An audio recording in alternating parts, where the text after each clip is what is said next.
રાજકોટ મહાનગરપાલિકા ગમે ત્યારે યુદ્ધનું મેદાન બની જાય છે। ગઈકાલે પાણી બાબતે ડેપ્યુટી ઇજનેરને કોંગ્રેસના નગરસેવકે ફડાકા માર્યાની ઘટનાના ઘેરા પડઘા પડ્યા છે। કર્મચારીઓ ઇજનેરોએ દેખાવો સૂત્રોચ્ચાર કર્યા હતા। વળતા જવાબમાં કોંગ્રેસના ધારાસભ્ય રાજ્યગુરુ નગરસેવકો પણ મહાનગરપાલિકા કચેરીમાં ધસી આવ્યા હતા। મ્યુનિસિપલ કમિશનરે ટોળાશાહીમાં મળવાની મનાઈ ફરમાવી દેતા અને કોંગ્રેસીઓએ થોડીવાર મહાનગરપાલિકાની કચેરીમાં જ બેસી સૂત્રોચ્ચાર દેખાવ કરી છૂટા પડતા ડેલે હાથ દીધા જેવો તાલ સર્જાયો હતો। અહેવાલ Lalit Vyas. BB Jadeja, Rajkot municipal corporation કર્મચારી પરિષદનો જનરલ સેક્રેટરી છું। આજનો વિરોધ અમારે ગઈકાલે જે ડેપ્યુટી એન્જિનિયર ટેકનિકલ સ્ટાફ ઉપર જે ઓફિસ પ્રિમાઇસીસમાં જે અત્યાર સુધીનો પ્રથમ બનાવ છે કે પહેલી વખત ઓફિસ પ્રિમાઇસીસની અંદર આવી અને આ રીતનું કોઈ કૃત્ય કર્યું હોય, જેને અમે સખત શબ્દોમાં વખોડી કાઢી છે અને એના માટે બધા એકઠા થયા છે। અમારી માંગ ખાસ એ છે કે પૂરતી સિક્યુરિટી મળે અને બીજું કોઈ પણ જે રજૂઆત છે એ ઉપલા અધિકારી અને છેલ્લે કમિશનર પાસે એ કરી શકે છે। અન્યથા બીજા ઘણા બધા એવા સોર્સિસ છે કે તમે લેખિતમાં પણ એની ફરિયાદ કરી શકો છો, અહીંયા પણ કરી શકો છો, સરકારમાં પણ કરી શકો છો।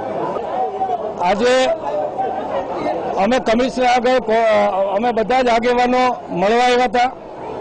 કમિશનરને વાત થયા મુજબ કોર્પોરેટરો અને કોંગ્રેસના આગેવાનો અમે મળવા ગયા ત્યારે આયા અમને જે દરવાજે એક ધારાસભ્ય તરીકે મને જે રોકવાનો પ્રયત્ન થયો છે, ત્યારે હું આ કમિશનરને ભાઈ કેવો પાણી અને આ પોલીસ જે અમને રોકી રહી છે, જે એના ખોટા સન્માનો કરાવી રહી છે, એવી પોલીસ જે અમને રોકી રહી છે, ત્યારે બંને કમિશનરોને હું કહી દેવા માંગુ છું કે તમે તમારી મર્યાદામાં રહેજો, તમારા અધિકાર ક્ષેત્રની બહાર જતા નહીં। આ રૂપાણીની ચમચાગીરીમાં તમે કોઈ પણ મર્યાદા ચૂક્યા। અમે આજે ખાસ એ માટે આવ્યા હતા કે જે ગઈકાલે બીનાભાઈની એવી બીના ફરીવાર ન બને એવો રસ્તો એક અધિકારીઓ અને કોર્પોરેટરો વચ્ચે કાઢવા માટે જ્યારે અમે આવ્યા હોય ત્યારે એનું આવું બેહુદું વર્તન એ કદાપી ચલાવી ન લેવાય। અને તમે ભલે કમિશનર હોય, એક પોલીસનો હોય, એક આનો હોય, પણ તમારે લોકોના કામ કરવા જ પડશે।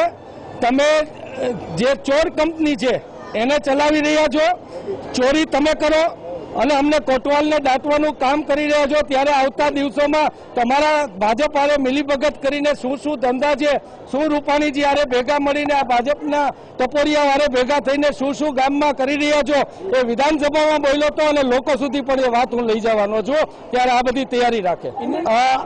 જે અધિકારીઓ છે એ લોકો જાય ત્યારે ભાજપની સૂચનાની રાહ જોવે કે ભાજપવાળા ન્યા જઈને સોસાયટીમાં જઈ એ વ્યક્તિ આરે મતનો સોદો કરી એવા હોય તો જ કામ કરવું, આવી માનસિકતા જે અધિકારીની છે એ ભ્રષ્ટ છે, એટલે ભાજપથી બીવે છે અને લોકોના અને કોંગ્રેસના કામ ન કરવા એવી માનસિકતા સાથે છે। હું એ લોકોને એવું કહેવા માંગુ છું કે તમારો પગાર જે આવે છે, જે તમને જે ટ્રેનિંગ આપવામાં આવી છે એ લોકોના પરસેવાના પૈસાથી આપવામાં આવી છે, ન કે ભાજપના ભ્રષ્ટ ભંડોળમાંથી। તમારી વફાદારી સંવૈધાનિક રીતે તમને રક્ષણ પણ આપવામાં આવ્યું છે। આ ભાજપીઓ તમને નોકરીમાંથી પણ ન કાઢી શકે।